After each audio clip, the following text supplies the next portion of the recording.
wherever you are joining us from in the world. This is USA Global TV and Radio. I'm Dr. Jacalyn Kerbeck. I'm the president, founder, and chief listening officer here at our network, where we currently have over 25 live broadcasts each and every week. Each one is a different topic, usually with a different co-host and somebody from a different part of the world. Super special. Our show today is The Wise Ones, and our topic is writing addictive fiction with best-selling author J.P. Mclean. And she's been here before. I'm super excited to welcome her back. She actually was on the Corner Bookstore. So before we bring her out, let's welcome the star of our show, Mr. red.olaughlin. We spend a lot of time together virtually. We are actually finishing up my third book, which will be released on the 14th. It's something I co-authored with Mariska Duprier. Red is a big part of our platform here. He just was our esteemed judge on the Spelling Bee. I am still not over this show, the Spelling Bee game show. It was fantastic.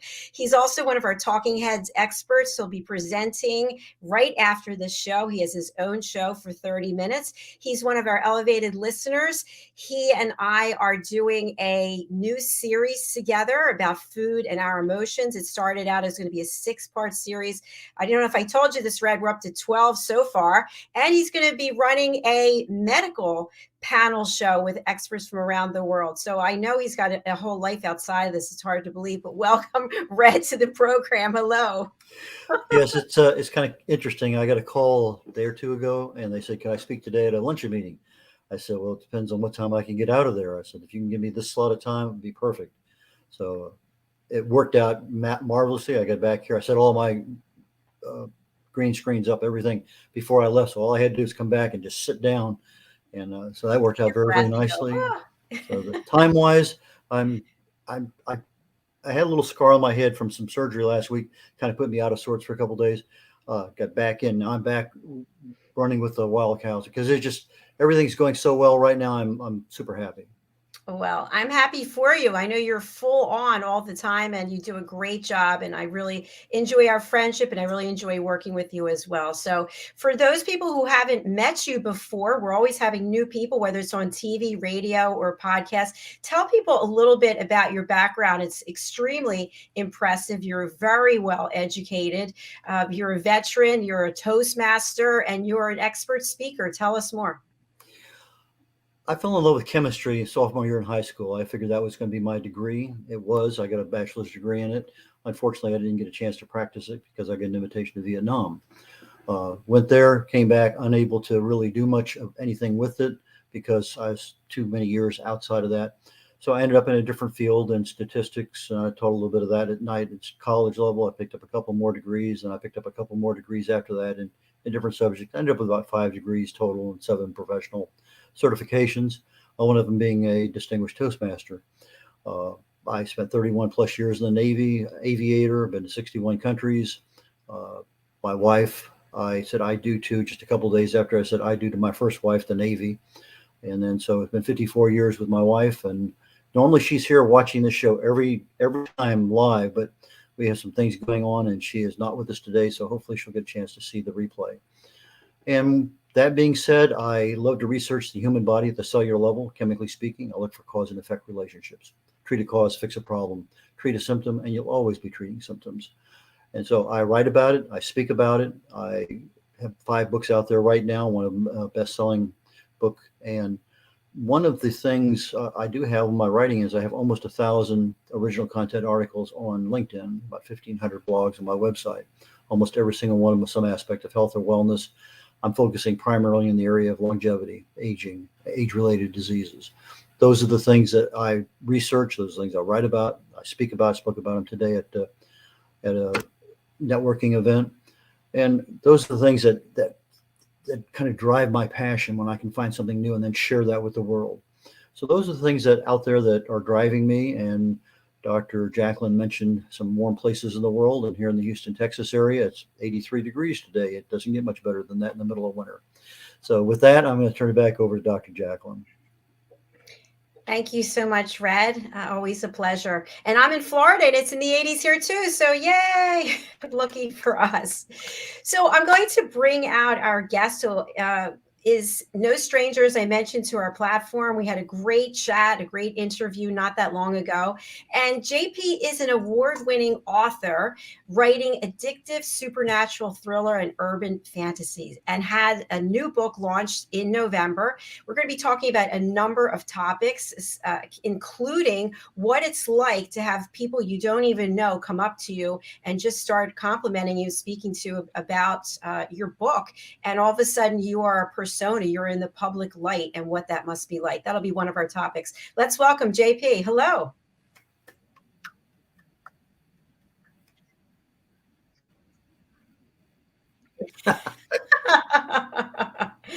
It's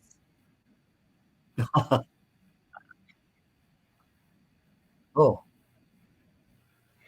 it's I grew up in places where it's cold. I don't miss it. I'm not going back. I'm putting it out there. I'm not going back to the cold. I don't know. I just love the warm weather. Yeah, this is considered warm for Canada. what part of Canada are you in? I'm on the West Coast on a little wee island. It's actually a very small island. It's only 20 miles in area with 1,300 people. It's just between Vancouver Island and the coast of British Columbia. Okay. Yeah. I've been up in that area, but not on Vancouver, but in that general area of Canada. But it's been a while, quite a while. And thank you for your service. Oh, thank you. Appreciate it. Yeah. And by the way, he's so great to work with as a publisher and book coach. He just, for anybody out there. Oh,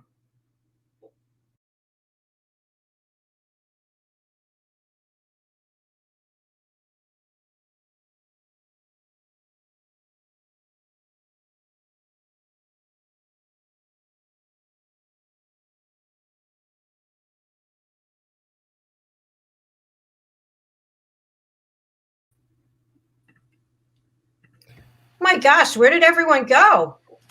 I thought maybe I was taking a break.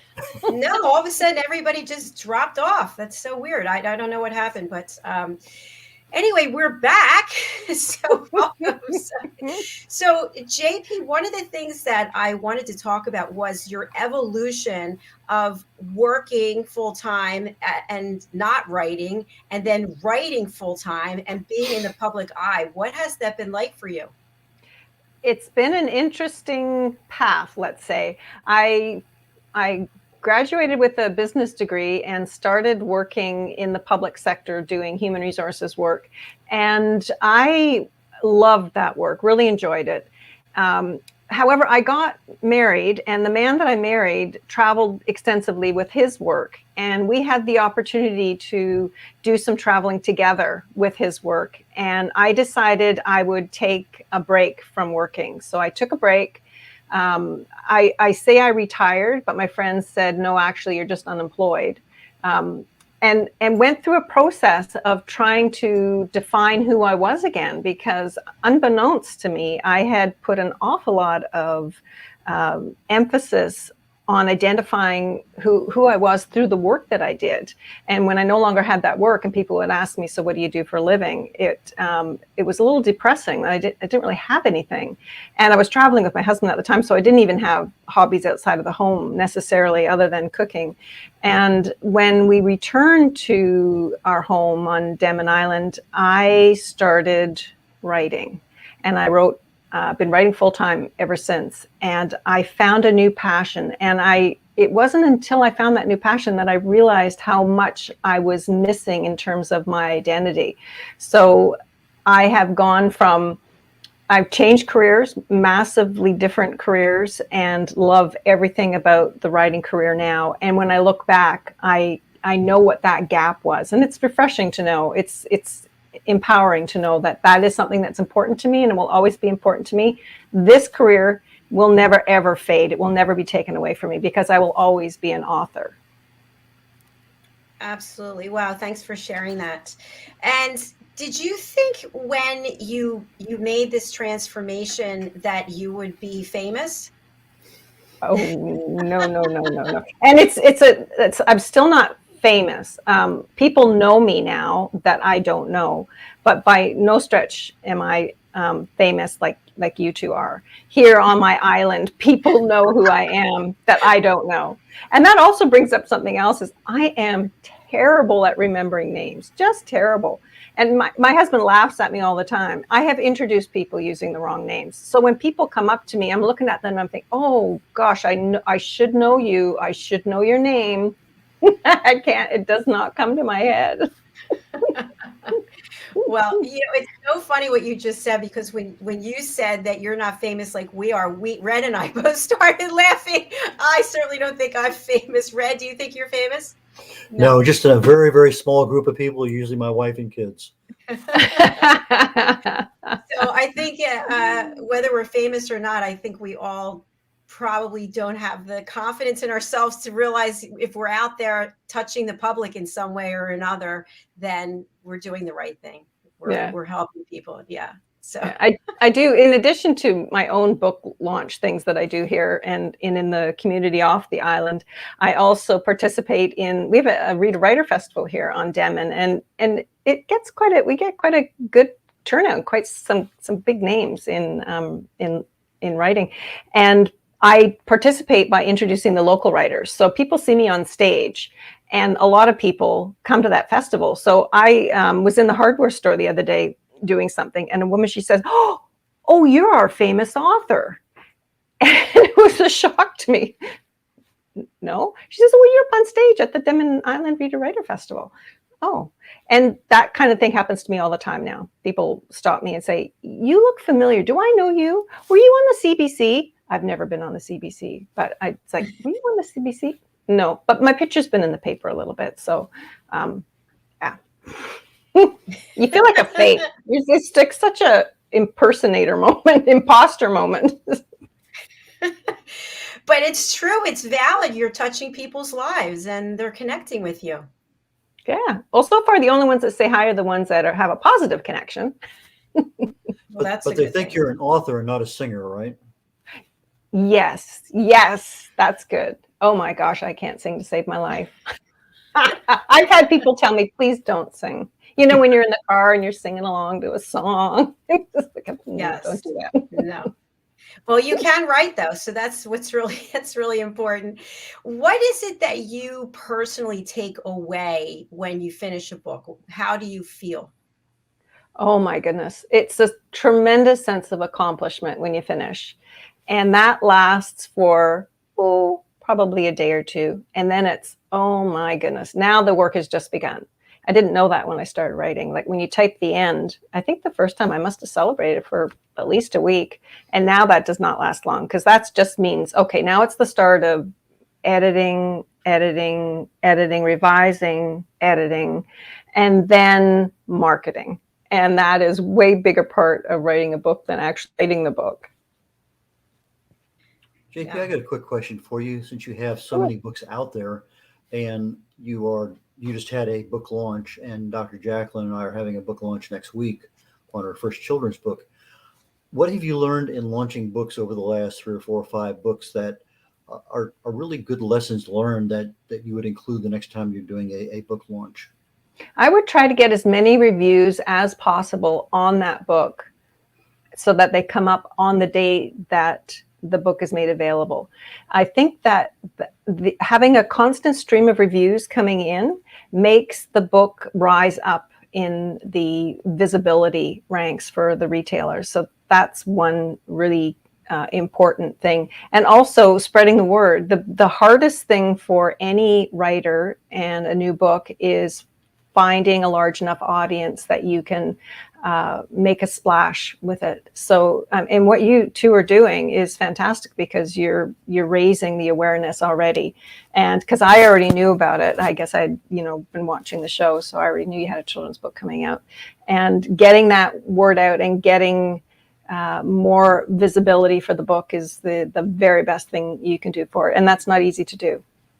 Are there any particular social medias that you use more than others because of the genre you're in, or just because you happen to have a good presence there?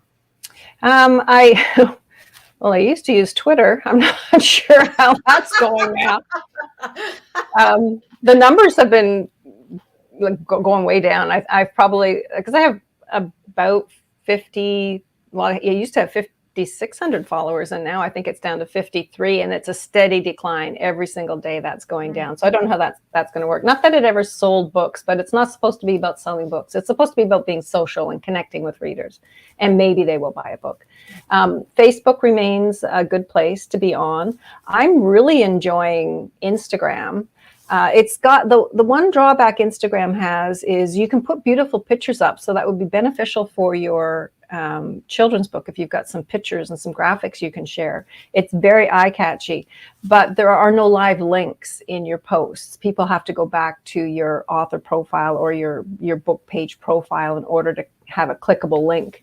And you can use Linktree, and that would go out to a bunch of different links, but it's still not as beneficial as, say, having a bigger Facebook following, where when you put something up, a pretty graphic or a meme of some kind, that people have the ability to click it and it will take them right to some place where they might be able to purchase the book or learn more about the book. And Twitter is the same. It does allow you to have that clickable picture or link in there. So those are the ones that I use. Have you used the audio portion of Instagram to do a recording? I have not done it on the phone. I tend to record it on the phone and then I send it to Dropbox, because I don't use a phone very well. I gotta say, I'm not comfortable, or I don't run around taking pictures of things and putting them up on my Instagram. I'm uncomfortable doing it, and I don't know, maybe my thumbs don't work the same way my fingers do. So I tend to do it all on my computer, which I don't really think they encourage you to do. They want you to do it all from your phone. So no, I've done it, but only using my computer. And oftentimes what I'll do is I have the Adobe versions of Photoshop and the audio, and I will pull it into that and pull a soundtrack down from there and edit it and put it up. Wow. You're talking about some things I've never done before. I'm always interested in learning. JP, a question I have for you based on what you just said initially. How do you get the reviews? So the book isn't out yet. How do you get reviews? There's a few review services you can use. So I use two of them. There are two review services. One's called Booksprout and one is called Hidden Gems. And depending on what your book is about, those are good places to get it. It costs money to join those groups, and they're not all equally distributed in terms of children's books. So for you, children's books reviews would probably come in from children's groups. So if you could get a local librarian group that is involved with children, or the local schools, for example, might be able to provide some review services. NetGalley is another good one. And you don't necessarily have to go to NetGalley on your own. There are a number of, I've seen them pop up on various writer websites where, 5 or 6 authors go together to get a NetGalley review service. And I recently got one for $30, and it was only up for a month, but I garnered 15 reviews from it. So very, very worthwhile thing to suss out. And it's going to be different for your genre than it is for mine, for sure. Thank you for sharing that. So I'm just trying to dissect what you said. So you join some group, and then people write reviews. How did the reviews then get sent to Amazon or wherever? You request that be done as part of your setup. It will ask you, where do you want reviews posted and how many sites do these people have to post to, because those people are getting free books in exchange for reviewing. Oh. So they will agree to review on Amazon or Kobo or Nook or wherever you want them to review it. And they encourage you to only ask for one place, because if you ask for Amazon, Kobo, and a number of other sites, not very many people will be able to fulfill their obligations, so they won't read the book. But you need to identify where it is most important that you get a review. So on mine, I list all the places where they can leave reviews. So they can leave them on Goodreads and BookBub and all of the retailer sites, and on Amazon, which is the biggest seller of digital books anyway. And then they will pick whichever one that they want. And so they're spread out all over the place. Fascinating. Wow. Thank you for sharing that. You are very wise. I've learned a thing or two, the hard way. the hard way. The first book came out to crickets, believe me. I think my sister said something nice about it. That is great input. Thank you. You I learn so have, much. You yeah, learn so much along the way. well, something that's interesting on the corner bookstore that we had today. I was talking to another author about the fact that the author community is so supportive and authors really help one another. Whereas in other industries, it's so competitive and people are always ripping each other down and knocking. This is a great thing to share the knowledge that you have. Thank you. I'm a firm believer in that, because I remember when I was new and I was so impressed and surprised by people who gave me this information. And I frequently say, and I have the opportunity every once in a while, because I do a little bit of teaching now and writing. And every time I have the opportunity, I remind people that your fellow authors, even in your genre, your fellow authors are not your competition. They are your cheerleaders. They are the ones that will recommend your book. Readers don't just read one book. They read across genres and many books. So I love urban fantasy. I love supernatural thrillers. I read everything I can get my hands on. So that means I can promote everyone else around me that is also writing in that genre, because they're then going to promote me.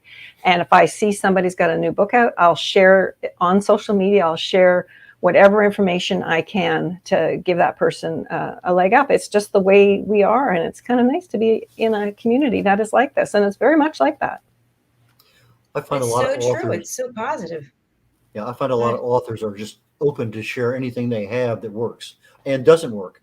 So you're absolutely right about that, JP, because that is a good group. It's an experienced group, and they know what does work, just like you share with us on your reviews. Yeah. And it's the same whether you're traditionally published or indie published or small press published. Everyone shares. I've approached traditionally published authors. They review my books. They're happy to have me on their podcasts. I can write guest posts for them, and vice versa. It is genuinely a good community to be a part of. And I think if you aren't a genuine member of that community, you're probably isolated from it, and you don't get the information that the rest of us get, because regardless of how you publish your book, you're still doing most of the legwork yourself. You are still the one getting reviews. You're still the one asking for other authors to blurb your book. You're still the one that's doing the bulk of the legwork in terms of getting local coverage for your book and getting people to respond to the events, that like sharing them so that people will respond and participate. So it's said it before, it's a great community to be a part of. Fantastic. Well, I want to hear more about your book, Ghostmark. Tell us what the reader can take away from it, and hopefully you'll read for us as well. Okay. Well, the Ghostmark follows on from Bloodmark, and Bloodmark is the story of a woman who, her name is Jane Walker, and she was born with a ribbon of blood red birthmarks strapping around her body. And she also suffers from these debilitating dreams where she sees into the past, and she doesn't see pleasant things. She sees terrible things, people doing awful things to one another. And so she beating them up and stuff like that. And so when her birthmark starts to disappear, she's about 25 when that happens. She's absolutely thrilled that the birthmark is disappearing. And that thrill lasts about as long as the end when you write the book. She finds out that birthmark is actually a blood mark. And once it disappears, the protection that it offers her will be gone. So she has to figure out who and what she's being protected against before that blood mark disappears. And in the second book, the blood mark is gone, and she's trucking along with her life, but these dreams keep happening. And now, instead of just being a fly on the wall in these dreams, she's actually becoming a ghost in the dream, so people can see her, and she is interacting with the past, and she accidentally causes a problem that is has a very negative impact on some people that she loves. And so in Ghostmark, she's trying to find a way to fix the mistake that she made when she changed something in the past. And she's searching for the one man who may have turned out better or ended up with a better life given the mistake that she made. And when she finds him, she realizes that not only is he not a better man, but he's actually gunning for her boyfriend, the first boyfriend she's ever had, and she has to try to stop him before disaster happens, and one of them gets killed. Wow. That is fantastic. I don't know why I go to these dark places, but I do. I see your book there in the back, The Ghost Mark. I also noticed that Bloodmark has a similar front cover, but then you have another series of books that the covers are very similar in the context of the text and the graphic and whatever. So, are you the one who has that view of what you want on your cover, or is this something that comes from a designer? No. It's a designer. The designer's name is JD&J Designs, and I believe they're in Florida, actually. They've been super good. I made the mistake of having a very strong opinion about what I thought would look nice on the covers, and the ones you were describing are my first series, the Gift Legacy series, and there are 7 books in that series. This new one only has 2 books so far, and then there's 1 novella. The original covers for the original, I had 4 titles that are different than the first 4 titles and the first 4 covers. And let me just get you the book. You can see this is what people are talking about, is this one here. And that is an award-winning cover, but it is not the cover it came with originally, and that was all my fault. It's one of these things that you learn. You don't know what you don't know is really big in publishing. So I did not know. I had a beautiful cover. I hired a very talented graphic artist because I knew I wanted a beach scene and I wanted it to be rough and stormy, and she did exactly that. It was gorgeous. All my friends told me it was beautiful, lovely cover. The second book came out. The first book was really titled Awakening. The second book was titled Revelation originally. It's now Hidden Enemy. The third book was called Redemption, and the fourth book was called Penance. And it took me 4 books to realize, and somebody coming up to me to say, I've been avoiding coming to your table because I thought your books had a religious theme, and I'm not looking for a religious theme. And I thought, oh my goodness, he's absolutely right. I've got Awakening, Redemption, Revelation, and Penance. And I've got beautiful artsy covers that do not say anything about what the genre is. So it took me a while to find JD&J. And once I found them and started working with them, and they produced that cover with that graphic or that typography, I knew I'd found the right company. It was perfect. And ever since then, the right people have been coming up to me with the right messages, and they're exactly the urban fantasy, supernatural thriller person that will enjoy the books, whereas before that was not happening. And you sold a lot more books after the title changed? You betcha. Okay. You betcha. Yeah, almost double. Wow. Double. And it was almost immediately. And the books have been out for a while. So by the time I recovered them and gave them new titles and put them out, it had a brand new life, and it's been going strong ever since. So I'm, if anyone ever questions whether or not they should be changing their covers or their title, it's get a second opinion on it for sure, because in my case, at least, it was definitely worthwhile. Let's take a look at your website so we can see all of the covers together. I think that would be fun. And okay, so here we are. Shall I go over to books?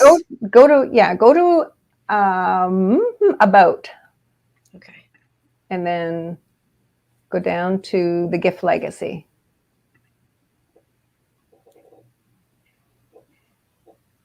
So those are the books. On the right-hand side, you'll see, well, they're pretty small, but if you keep going down, you'll get the covers. So that's Secret Sky, and there's Hidden Enemy, books 1 and 2. And if people are super interested, they could go to my website, and you will find I've got notable dates, and you will see the old covers beside the new covers. And you can see, that's one of my favorites, Lethal Waters. That's actually the Granville Street Bridge, and that's the character flying off the bridge, or about to fly off the bridge, because this is a secret society of people who can fly, what this series is. Very cool. And where can we go to see the old book covers compared to the new ones? If you go up to the, you're testing my memory here. If you, let me just see the cover. Okay, go up to the media tab. Okay. And fast facts. And then fly down through here. You'll see, yeah, it's quite a ways down. There's Lots and lots of awards. There's okay, so there's Lover Betrayed's original cover. Yeah, wow, what a difference it does make. Yeah. And then you'll keep going. You'll see the other ones. That was a graveyard in New Orleans.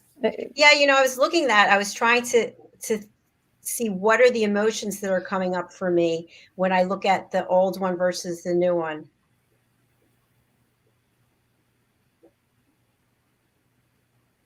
There's the old Penance versus Lethal Waters.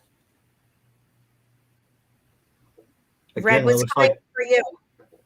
Is that New Orleans also? No, this is Vancouver. These books are set in Vancouver in BC. So that's one of the bridges. People know that bridge in Vancouver. It's the Granville Street Bridge. But I mean, the scene of a bridge and water underneath, it doesn't tell you anything. It doesn't tell you a thing about the book. Yeah, the new covers are very powerful. That's when Secret Sky won the Kobo cover contest.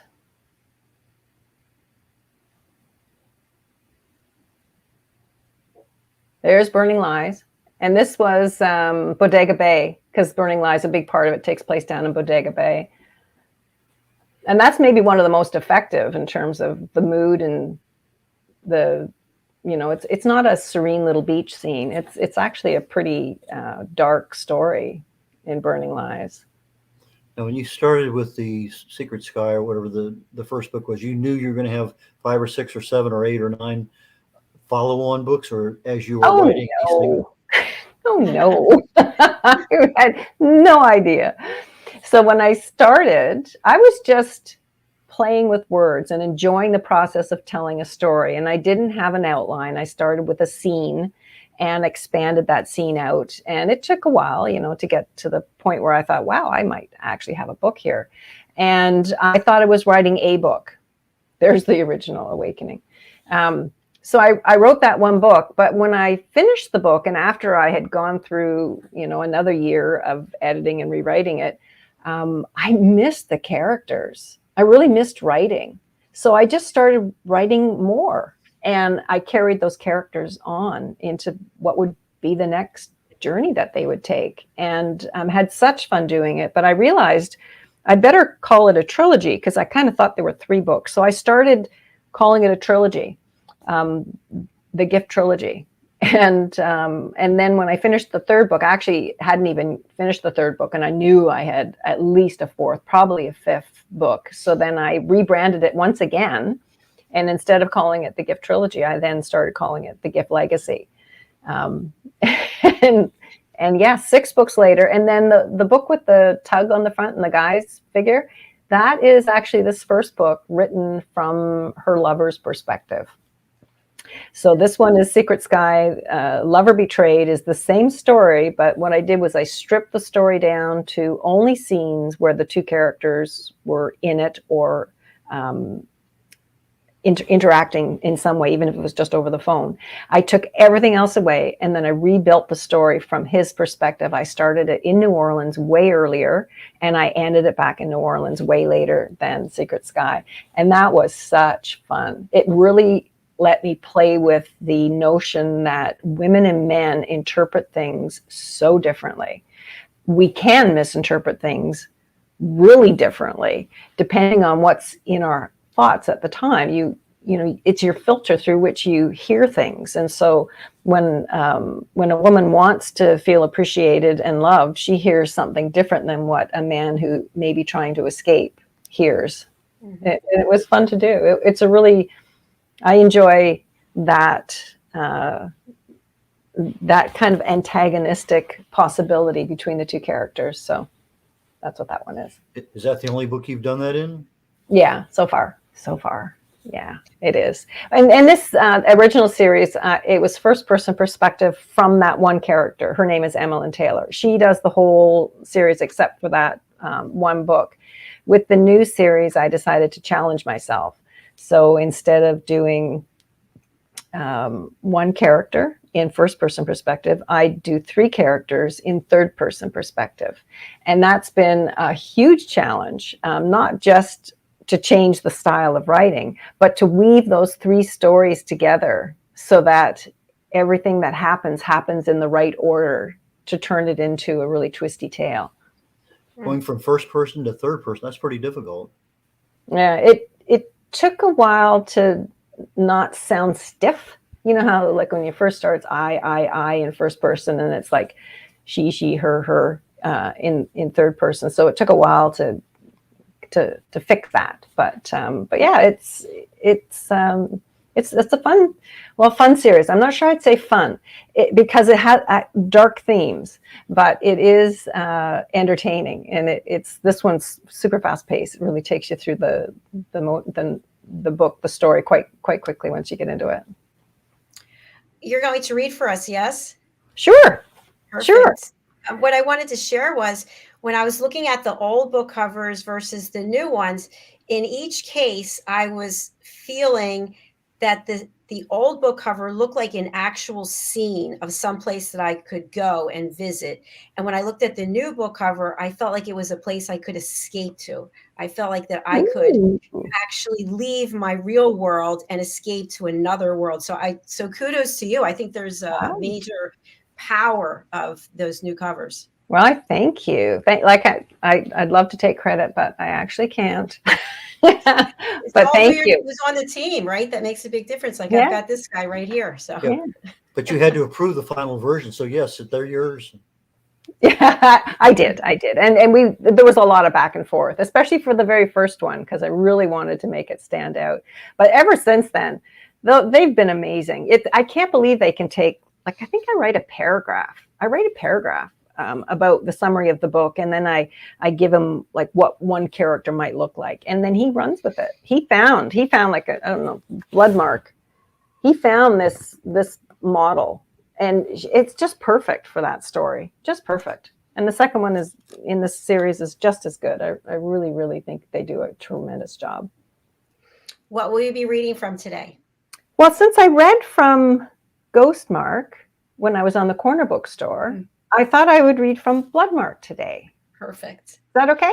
Yes, absolutely. All right. So I already told you a little bit about the book. So this woman is born with this blood red birthmark, and she's abandoned at birth. So she grows up in the child welfare system, and she has a very fierce friend in Sadie. They grew up together in the system, so they defend each other, and they live together now. They've made their way out of the downtown east side rooming house, and they're in an apartment. And this is just after Jane has been downtown to a bar to rescue Sadie, who is drunk as a skunk. And so she's just coming into the house now with Sadie. And this is Jane's chapter. Jane parked in Sadie's spot behind the Victorian house she and Sadie called home. The Kitsilano mansion had dodged the wrecking ball of the 60s, but not the callous renovations of the 70s that left its old bones mutilated. They descended a couple of steps and made their way down the dimly lit hallway. They shared a small one-bedroom apartment. First one home in the evening got the bed. She slipped her key in the lock and gave the door a shove, comforted by the heft of the steel against her shoulder. Sadie staggered in ahead of her. Jane turned the lock and shot the 2 bolt locks. Thieves would find the sparse apartment a waste of their efforts, but the locks weren't to dissuade thieves. She helped Sadie to bed and tucked her under the sheet. The mattress and box spring rested on the floor beside an old table lamp that Sadie rescued from a dumpster. Back in the living room, she double-checked the bolt locks. She'd gotten a deal on the door from a demolition warehouse, but would have paid full price if she had to. She changed into her sleep pants and an old cotton work shirt and settled on the sofa, drawing a quilt up under her arms. Her thoughts drifted to Ethan. Ethan Bryce was the only man Jane could remember whose gaze didn't skitter to the left of her face when he looked at her. It was as if he didn't see her birthmarks, or that one anyway. Port wine stains, the doctors had called them, though they hadn't shared with her that they'd never seen specimens so uniform or extensive. The stains strapped her body. Jane rolled over and gave in to the sleep that tugged at her. With the door bolted, the dreams could come. Not that she could stop them. They came when they wanted, without warning or apology. Vivid dreams that she could recall in painstaking detail, even when she didn't want to. And when the dreams came, nothing could wake her until they'd run their course. That's a short one. Please keep reading. I'm like, what? No, give me more. All righty. Okay. This is a visiting dream. These are the dreams that Jane has. Excuse me. Jane finds herself in a hospital room. The young woman in the room is pacing. She's been in Jane's dreams before. Her name is Rebecca Morrow. Jane read it on an envelope in an earlier dream. That time, Jane had been in Rebecca's tiny apartment, where Rebecca had been all smiles, snuggling with a man who had a rumbling laugh. This time, Rebecca's demeanor is furtive, guarded. Her hair is long and in need of washing. She wears 2 hospital gowns, one open in the back, and over it, one open in the front. Surgical socks cover her feet. She's folded her arms tightly across her chest, pulling her shoulders into a hunch. Her circuit takes her from the wire-meshed reinforced window to the bed to the open door. Jane doesn't know why she's here with Rebecca. She scans the room looking for clues. Only a hospital bed and a padded chair furnish the space. No personal belongings, no warmth, no sharp edges. Austere. Jane senses it's a psych ward. She wants to leave, but she's stuck in the dream. It will release her when it wants to, and no sooner. Jane breathes deeply, forcing herself to control the sense of helplessness these dreams bring on. She watches Rebecca sleep until her attention is drawn to the doorway. A doctor, if the white coat is any indication, approaches the bed. The man's hair is short and gelled. He's handsome. Tassels adorn his shoes, and his fine wool slacks have sharp creases. He studies Rebecca's face while she sleeps, adjusts her blanket, then touches her cheek with his fingertips. Jane woke with a start. Her dreams always ended abruptly. At least this one hadn't left her retching or screaming. Jane rolled over and bunched up the thin pillow. She thought about the doctor's gesture as she drifted to sleep. It felt off, inappropriate. Jane wanted to believe the doctor's caress stopped at Rebecca's cheek, but she wasn't that naive anymore. Her dreams had seen to that. People carried out unthinkable deeds in her dreams when they thought no one was watching. Dreams Jane wished she could forget. All right. Yay! That was excellent. I love the way you read it too. Yeah. It's funny. You read it. Yeah. I was gonna say, you read it so many times. And really funny.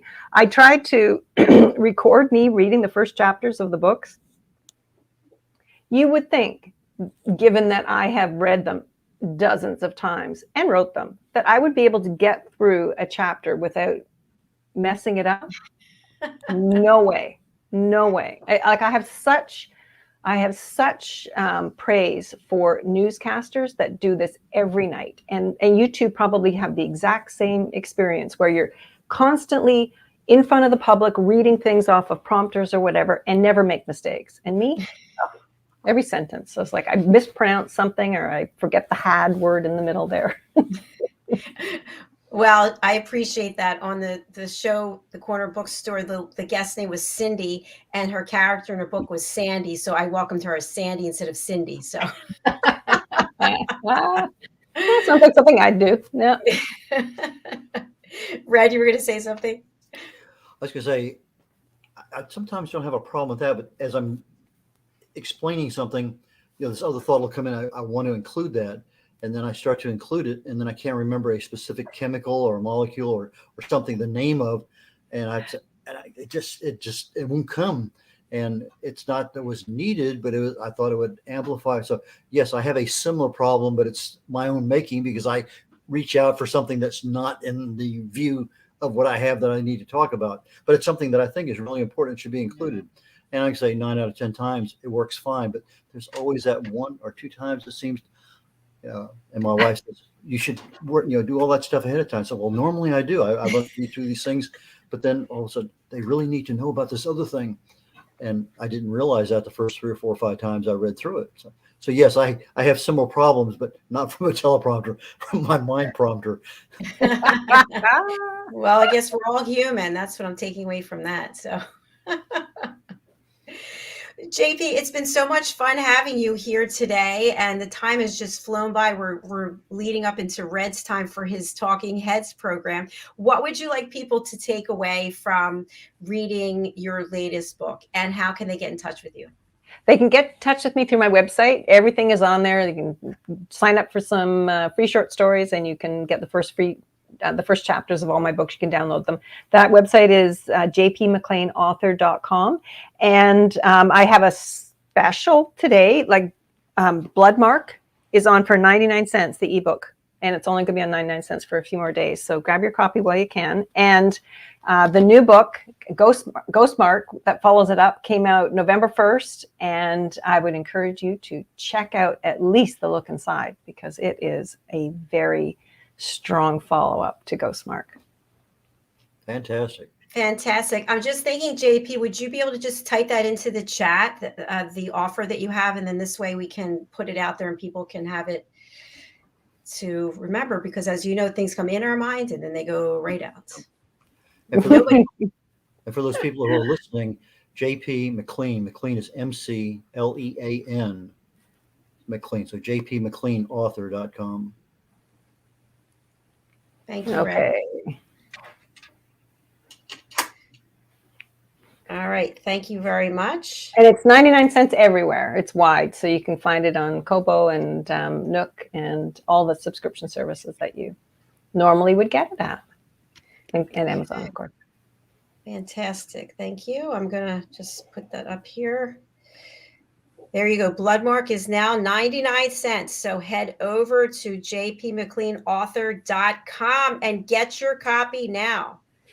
Thank you so much. Thank you again. It was a pleasure seeing you, and we'll look forward to having you come back again. And I'm sure you've got another book coming up soon, right? I hope so. Thank you, Dr. Jacalyn. Thank you, Red. The public wants you, so. Thanks again, JP. Really appreciate it. Oh, nice to be here. Take care. Bye for now. Thanks. Bye now. And Red, how can people get in touch with you, and what will you be speaking about today on Talking Heads? On Talking Heads, this is number 6 out of 6 presentations on brain health and mental illness. Today is a simple summary. We're just going to go back and just in general terms talk about brain health, unhealthy brains, some little bit about mental illness, and some options that are not necessarily prescription, but because the causes are so different, but the symptoms are so similar, that maybe something might work, maybe it might not. You still have to go see your doctor. But these are things that you can take to your doctor and say, what if I did this? And that's the whole purpose of my program, is awareness, education, being able to allow you to take some action to make a change in your life. So today we're talking about brain health and mental illness, number 6 of 6, and that'll be starting literally in about 10 minutes. And to reach me, the easiest way is my website, red like the color, R-E-D, O'Laughlin, OLAUGHLIN. So it's red.olaughlin.com. All my contact information is there, and welcome a phone call or an email. Just if you got a question, send it to me and we'll figure out how to make it happen. Take care. All right. Thank you so much, Red. I'll let you get over to the other studio and I'll close out the show. Bye for now. Fantastic. Catch you later, Dr. Jacalyn. Bye now. Okay, bye.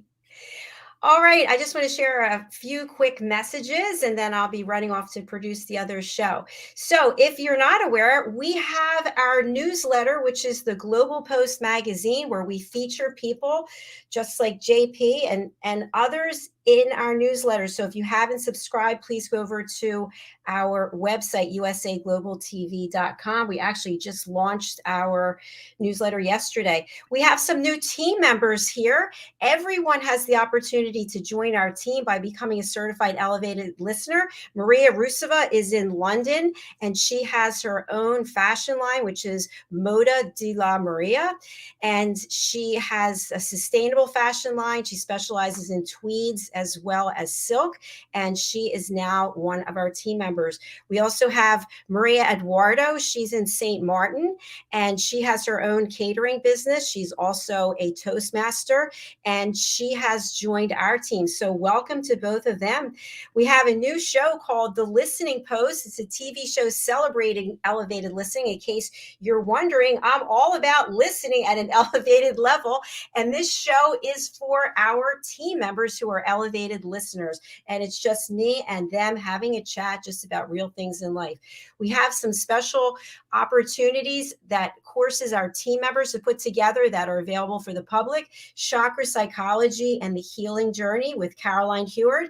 She's over in London, and she is known as the Harley Street Stress Expert. She helps people bust their stress. We also have The Power of Listening with Dr. Madeline Chan. This particular course, there's a guided meditation. You also will be planting seeds, getting your hands in the soil, and putting together your own personal shrine. This is not a religious shrine. This is with collectibles. It could be crystals, flowers, trees, bark, anything that means something to you. And it's really helping you find that inner peace and that connection with nature. All of our courses are available at the same place, which I'll put into the comments, but it's drjacalyn.thinkific.com/collections. We also have setting boundaries and asking for permission. What does this mean? Well, when you are an elevated listener and you have the skills, you can't be listening at an elevated level all the time. Why? Because you have a life. So you can't just be available at a certain time that somebody wants you. People learn how to set boundaries and ask for permission. Susan, I have something to share with you. Would this be a good time? Actually, this isn't a great time for me right now, but in about an hour, I can give you my undivided attention. How would that be? So that's what that course is all about. And of course, our certification course, which is normally $257, is now $39. It's The Power of Listening. This is how you get to be a team member. It's a 2-hour online course on demand. Take it at your leisure. You will watch role plays that were done from actors as well as our team members. You'll be able to identify effective and ineffective patterns of listening behavior. Why is this important? Because people are not getting along. People are arguing, they're over talking, they're judging. And the one that drives me crazy is when people are providing a solution. You're telling them a story, and all of a sudden they interrupt you and go, I know, I have the answer you're looking for. I didn't ask you for a solution. I just asked you to listen. What else do?